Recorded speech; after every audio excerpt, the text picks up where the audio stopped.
Hey, beautiful friends. This is Sarah Blumenfeld with Networking Done Different and outreach of an invitation to more.com.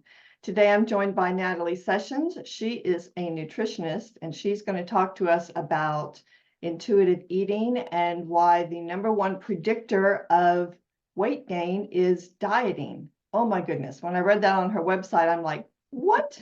I know. We're going to learn some cool stuff today. Welcome, Nathalie. Thank you so much, Sarah, and hello to the community out there. I really appreciate the opportunity to chat with you today. Absolutely. So Yeah. tell us what first inspired you to help people get a better relationship with food. Oh, yeah, that's great. So, really, honestly, ever since I can remember, I think it has a lot to do with my heritage. I am of French and Italian descent, so needless to say, I have a huge passion for food. And so I am very blessed, I think, that I grew up with the love and appreciation for food, Mhm. along with, what I call honoring your health. I have discovered over the years, and especially as I pursued my um, profession as a dietitian, that I'm kind of unique. I'm kind of in the minority here of is this healthy relationship with food and um never really losing the intuitive eater inside me because as I'm sure we'll talk about here shortly, everyone is born as an intuitive eater and we Mhm. just kind of get lost along the way in this diet culture that we're in. So anyway, I think it has a lot to do with that. And then I had just this little voice again about intuition here. Mhm. First generation American, first in my family to go and pursue higher education. And I think I just didn't know what I wanted to be when I grew up. I got a business degree, thankfully, which has served me well now that I'm an entrepreneur. Um, Right. and later in life went back to school. The little voice just kept persisting about going back, pursuing nutrition, education, and or being I consider myself an edutainer, meaning that I love to, educate people and empower them, but in a hopefully entertaining, engaging way so that they can make the best decisions for their health. So that's kind Mhm. of the root of where it kind of started. Yeah. Yeah, that's kind of different than the normal people that want to talk to you about food. They want to basically, shame you and scare you, etc. Yes. And it's becoming worse, I feel like. And Mhm. I don't know. Maybe it's because I'm more tuned into it because of going into business for myself. But I'm finally, taking more of a stance, I guess you could say. I mean, to each his own, but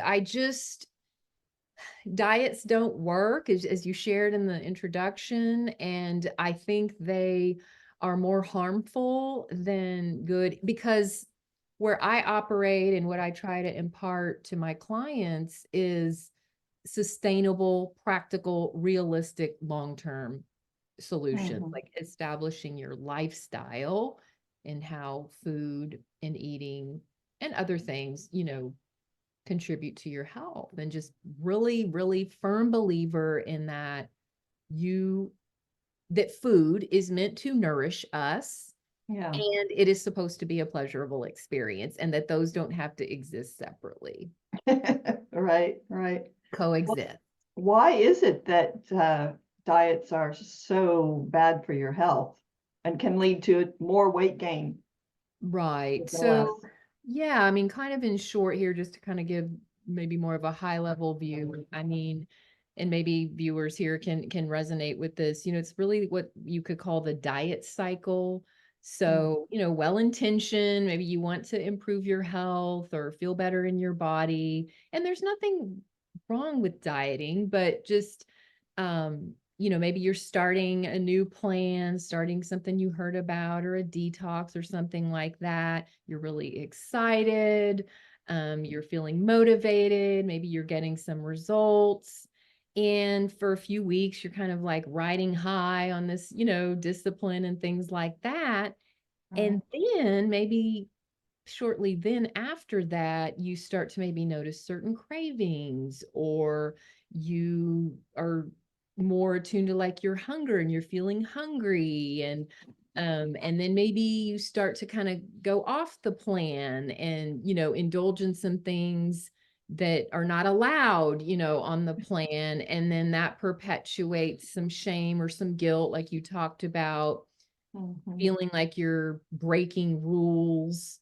Yeah. Um, and then you're like, okay, well, I'm off the plan, so I might as well just enjoy myself, and it kind of just goes from there.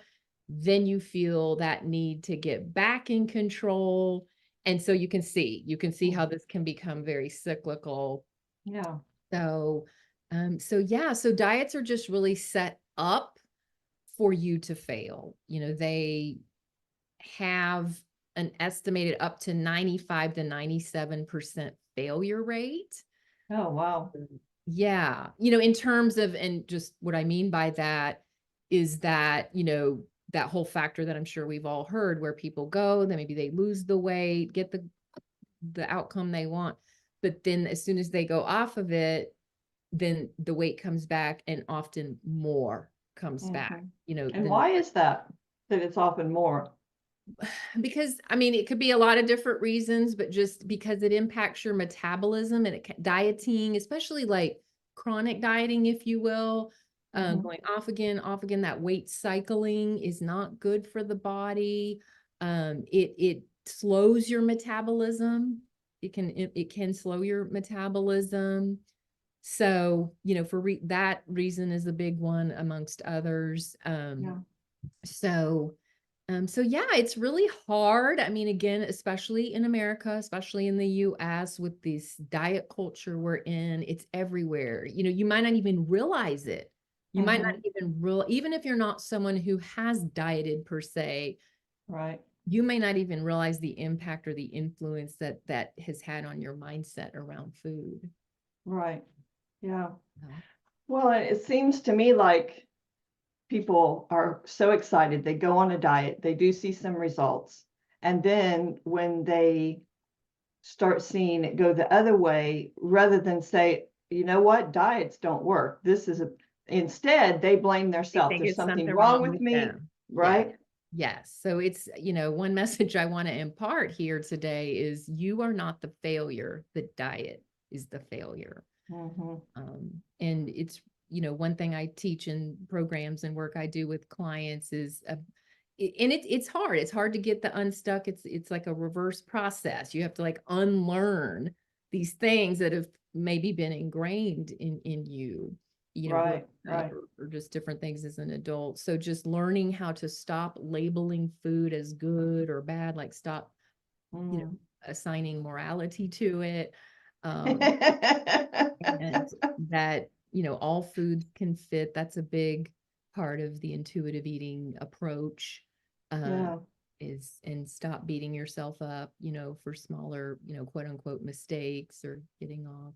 right. One meal, I like to say too, one meal is not going to derail your whole health, Yeah, you know. So that's right.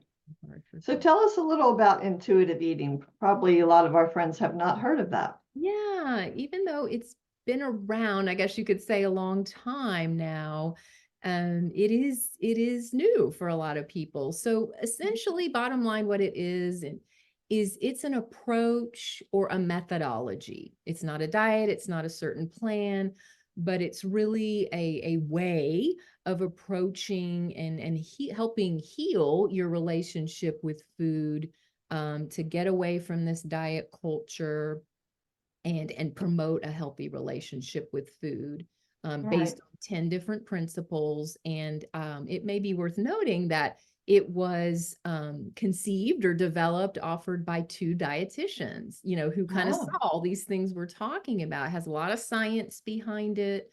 Um, and yeah, so we're just so grateful that they started that, and it's, gaining more, attention now, Hmm. which some of us are excited about. So So you mentioned there are 10 principles, and certainly we're not going to go through all 10, Right. but can you tell us like the two that you think are most interesting or might be most helpful for our friends? So, yeah, just, I mean, they're all, they kind of, all, of course, work sort of Work together. synergistically. But I mean, the first part, so one example would be step one is to really unhook yourself and detach from the diet mentality. And again, easier said than done, process for this, but really, the mindset, that mental aspect of it. And then, again, it's hard just to pull two, but another one that I'll mention is around honoring your health with gentle nutrition. So in intuitive eating, we're not like, it's not about throwing caution to the wind and, oh, I'm going to eat whatever I want. We're still, it's still a mindfulness aspect to it, but we're more focused on choosing foods and timing of when we're eating based on tuning in to our own body's hunger cues. So it's really about rediscovering that, or maybe discovering that intuitive eater in you that's always been there. Right, and that we've silenced for so long. It's like we might not even, how do we even access that part of ourselves, right? Right. So myself and there's other, practitioners, a lot of dietitians, we get some training in this. I am officially can call myself an intuitive eating coach. I am also going to be pursuing the actual, like there's a certification, so I'm going to be pursuing that. But I have gone through a particular kind of training that allows me to say that I can coach people in this arena. And it's interesting because, like I said, with my story, I've always taken this approach without, having like these, more parameters or framework, of intuitive eating. So it comes very naturally to me to want to start people with this way of looking at it.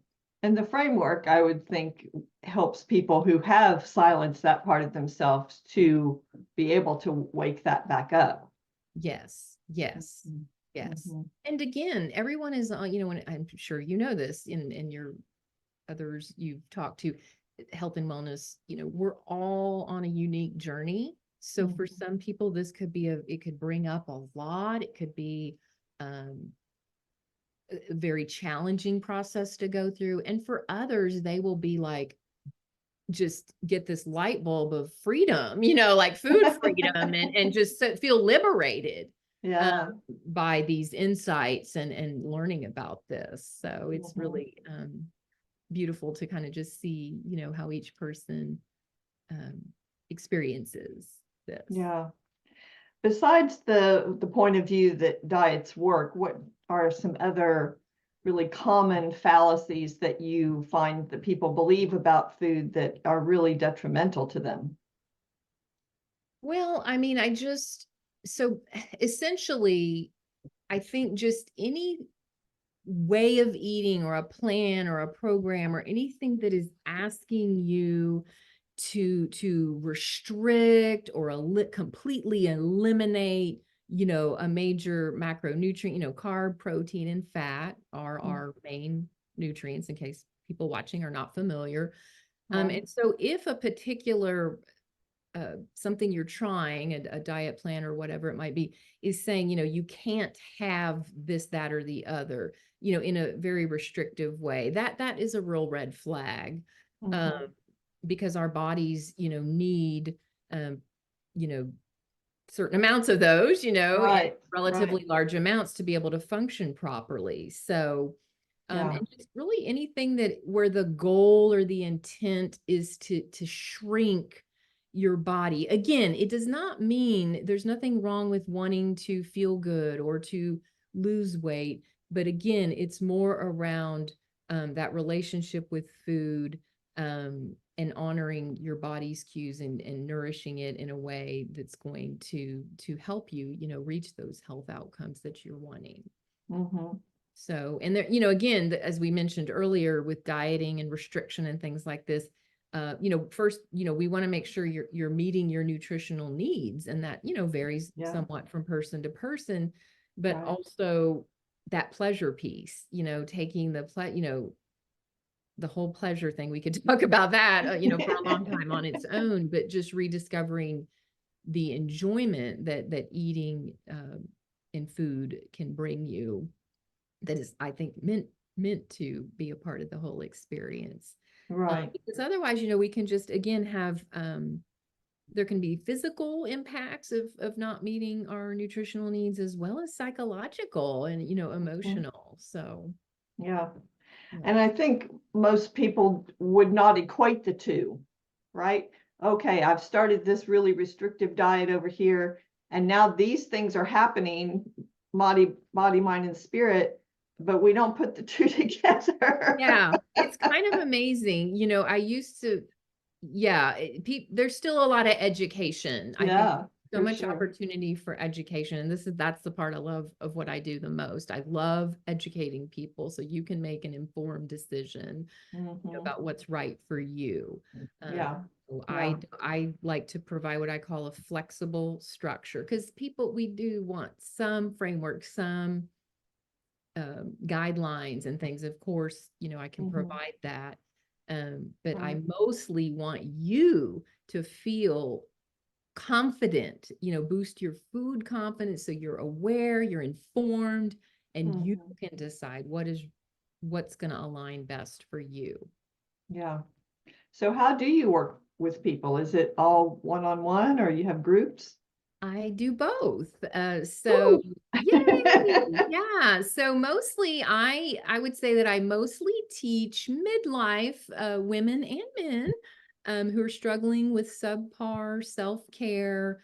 And then for the women, hormonal challenges, hormonal symptoms, how to reclaim their vitality, their energy by again boosting their food confidence and elevating their energy without harsh diets. That's like the key part. Yeah, So yeah. using like this food as medicine approach and other holistic strategies. So I do offer private one-on-one coaching. I'm virtual based. Mhm. And so I do offer one-on-one consultations and coaching, as well as different types of group programs. So I don't know if you want me to go into more detail there, but I have an intuitive eating program called Making Peace with Your Plate. Um, and I have a nutrition boost camp type of program, and then some others. Mhm.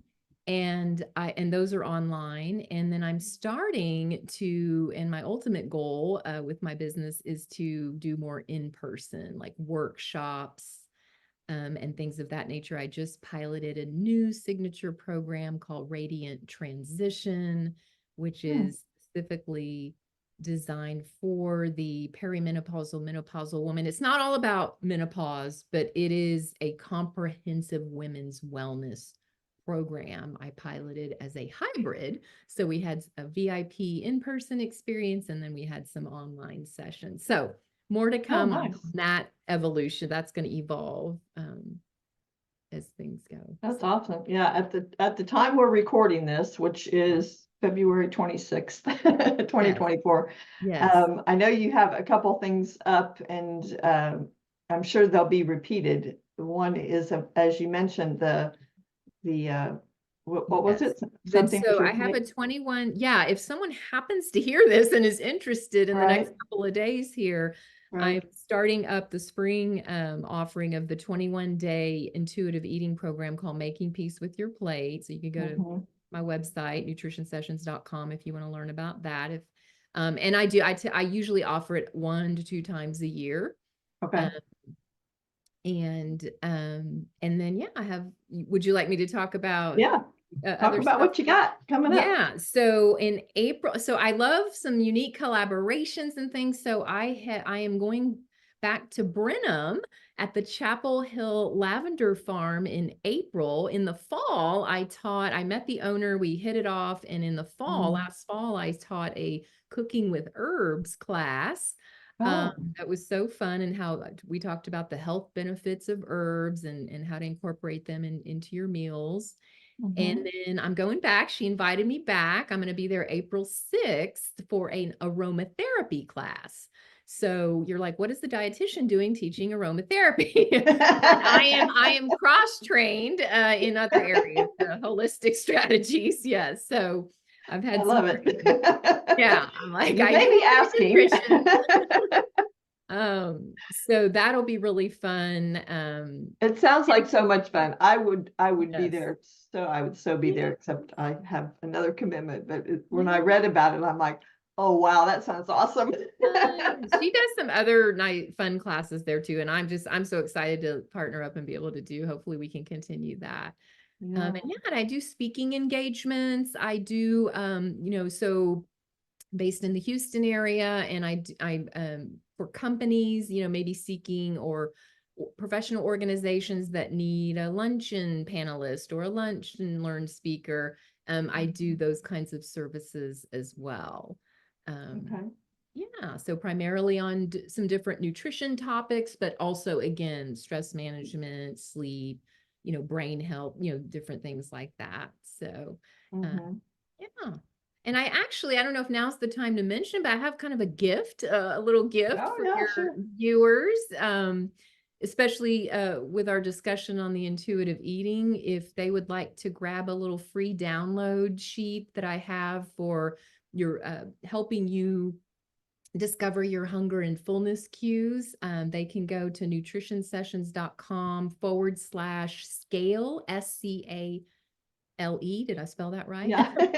And you just enter your name and your email and it'll get sent to you. And actually this version I have up right now also has some spring recipes Oh, nice. with it. And it's just a tool to kind of get you, if you're not familiar, you're more intrigued about this intuitive eating. It's kind of a nice starting point to help you start the process, take a step in that direction. So Awesome. it's available. And then they'll be on your newsletter list so that they can be informed of your other things coming up. Yes, it will automatically add you to the mailing list, which you can unsubscribe anytime. I don't spam. I don't do any weird stuff like that. So yes, it'll join you, but you have the ability to unsubscribe anytime. I send a monthly newsletter right now. And then I also post tips nearly every day across social media. Okay. Um, you can follow Nutrition Sessions on Facebook, LinkedIn, and Instagram for even more tasty Oh, tips. nice. So do you do like cooking classes, or is that something that you have planned? You mentioned the herbs. Yes. So I wouldn't say that I do cooking classes per se in that, way that you would think. Right. I would call them more recipe demos. So, Okay. Okay. for example, something more simplified. So I'm not a chef for one. No, but I Okay. do like to teach But people. it's in your blood, you know? I know it is. I actually had a grandfather who was a chef, a pastry chef, and more. He did beyond just pastries, and then another grandpa who was a restaurateur. So like, yes, it's Wow. definitely in my blood. Oh, wow. Oh, I meant by your heritage. I didn't even know Yes, about your that too. ancestors. I know it's That's literally awesome. that. Oh, There was no getting away from being in food and nutrition. right. But that's Oh, okay. I wow. love it. But yeah, so for example, with that cooking with herbs class, I was more demonstrating. I Okay. had brought some things were semi already prepared because we were outside on a deck there, like we were Oh. not in the kitchen. So yeah, just Hmm. some more little simple, sometimes not so simple little recipe demos to just have more of a hands-on experience. Right. I Yes. think, at least for me, sometimes when I read these nutrition books and then they have all these recipes and I look at them and I'm like, oh, that is just way too much trouble. Yes. Yes. What kind of advice do you have for that sort of thing? Yeah, so definitely you don't want that to be a deterrent. I mean, I think it's great, if you're willing to make at least some of your own meals. But yes, one of the tools that I use in my business, in my work with my clients is a Mhm. really cool, I guess you could call it like a meal planning software or meal planning program, or you might call it like a electronic personalized cookbook. So, Oh, I have all kinds of tools like that. I'm especially with the private work. I do, everything is highly customized and personalized. So for example, Nice. this program I use, we meet, I do your nutrition assessment, find out, we talk about a lot of things. I ask you a million questions, do this nutrition assessment, and then give you access and that the recommendations I have for you in order to meet your nutritional needs are really working there in the background. So all the recipes that are presented to you are aligned with your goals and your needs. Oh, So nice. you don't have to worry, I don't have you count calories or anything like that. And you can see it if you want, you can see the assessment, but you don't really have to worry about that. You can just Right. worry about, so we can cut. So my whole point, long-winded way of saying, if you said, hey, I don't want anything more with more than 10 ingredients or anything, we can have simple, we Nice. factor in your cooking skill level, we factor in dozens of different pieces so that it can really align with your. Can it also, like, you can say this is for one person or this is for a Yes. family of 4? Oh, that's Yes. lovely. Yes, you can. That's one of the questions I ask. If you want to factor anyone else in, it will automate your grocery list. It will even, and depending on where you are, you can choose to have groceries delivered. Some clients just like to use it just for the grocery list and that part, and some like use it for recipe inspiration. Some love it and use it to a T for everything, so it's that flexible structure I was talking about. So. Yeah. Oh, that's great. Yes. Yeah, I imagine Lots of staying things out of in the mental grocery health. store prevents buying things that are not really that good for you. Yeah, so that's the diet culture talking. No, I know. See, it's everywhere. It's everywhere. I know. No, but I mean, and truly there are food. I want to be clear with our conversation today that not all foods are equivalent from a nutritional, value, of course. Yeah. But yes, so accounting for all of your taste, your preferences, dietary restrictions that you may have because of allergies, we needed to take all those things into consideration. So yes. That's awesome. Yes. I was just wondering, do your dietary requirements change seasonally? Like different in the winter than in the summer? Well, they can, like, vitamin D comes to mind, if we're in the winter and we're not getting out as much, and maybe we, need to think about, and vitamin D is actually kind of difficult to get through food. So, that's where a conversation around dietary supplements might happen around, elevating, boosting your nutrition from that standpoint, if we cannot or not able to get it from food. Right. We know we have a deficiency, that's a really common deficiency. So yes, we need to definitely talk about looking at ways to supplement. So yeah, from that standpoint, it could be, but maybe we don't, if we're very active in the summer and we're outside more and we're able to produce more vitamin D because of our safe sun practices. Of course, we need the sunscreen and all of that. Then maybe we don't need to have, vitamin D at that time of year, for example. Yeah. So, but they do change as we age. Our metabolism can change as we age. Again, everyone is so unique. Yeah. So it just varies from person to person. And I liked what you said right in the beginning, that you work with men as well, because at least for me, I think more about, especially the metabolism changing with menopause and that women are the primary users of this kind of nutrition information. Yes.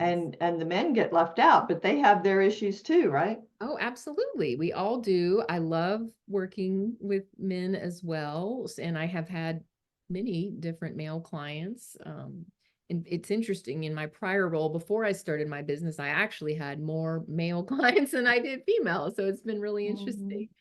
But I guess because I'm a midlife woman, I guess that's who I attract more. Sure. And that's, that's a lot of what I do. So, and I've had, and I imagine I'm going through it with you. I'm going through it with you. I'm on the journey too. I'm not immune. I just, part of my mission is to help you, impart what I've learned personally and professionally to make your journey not so, to make it easier on you. Right, right.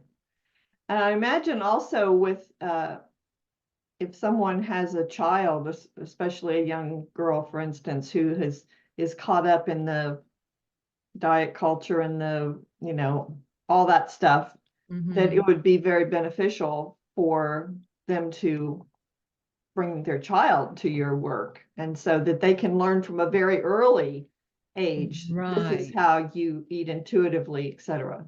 Right. I personally do not work. I only work with adults, but Okay. again, please consider me a resource because if I'm not the right person or the right fit or anything, I will do everything I can to refer you to a dietitian friend who has that specialty or Okay, good. just point you to other resources. So, Yeah.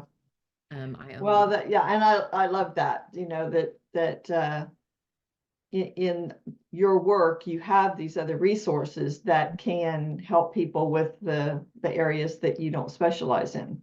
exactly. I'm all about just again that holistic approach. And Hmm. again, if it's not my expertise or, just depending on what the situation is, I just want you to get the support you need, Yeah. whether it's with me or someone else, it's important for us to be a good match, or maybe you work with me on certain things and then I'm going to say, hey, for this, I recommend, this person or, um, Hmm. so Hmm. it's just, I'm fully committed to you getting the best support possible. Yeah. Yes. Okay. As we wrap up, is there anything else you'd like to share? Oh gosh, no, I just really appreciate the opportunity. Health doesn't have to be hard, and you Mm, can, like we've talked about today. I've done the work for you. You don't have to do you don't have to be on this journey alone. yeah. Me and others are here to support you. We all need support and help along the way at some point or another. And Hmm. you're not alone, and I'm here to be as helpful as possible. Don't Yeah. forget to grab the free gift. Right. Yeah. Head over to Natalie's website, nutritionsessions.com, and we'll put it in the show notes as well. Thank you so Well, much. thank you, Natalie. This has been very informative. I appreciate you taking the time. My pleasure. And thank you, friends, for listening. Always appreciate you so much. If you would like to be interviewed, please email me at networkingdonedifferent@gmail.com. Have a great day.